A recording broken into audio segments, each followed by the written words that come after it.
Go ahead. It all happened on a stormy night. My co-pilot and I were traveling the world that day.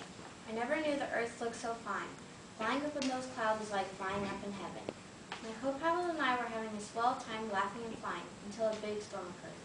I was nervous, but with my skills, I'm unstoppable. I could tell my co-pilot was scared. My co-pilot insisted we called the station when it got pretty bad. So I did. I called in and no one answered.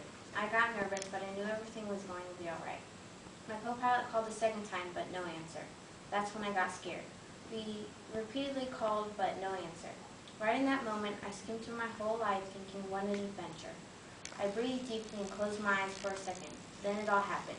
We crashed into the Pacific Ocean. I know that day I died, but I can still hear the beeping of the machines in the wind in my face.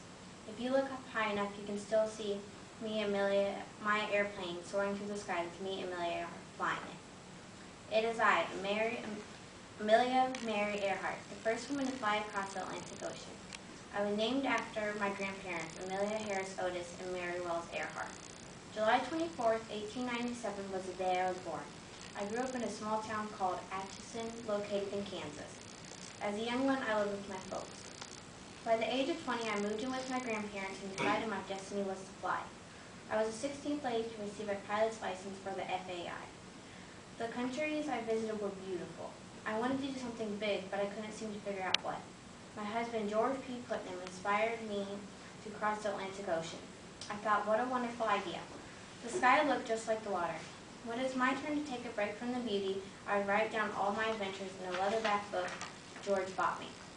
This book turned out to be a bestseller. When I got back from my trip across the Atlantic Ocean, I was first gal to receive the U.S. Distinguished Flying Cross.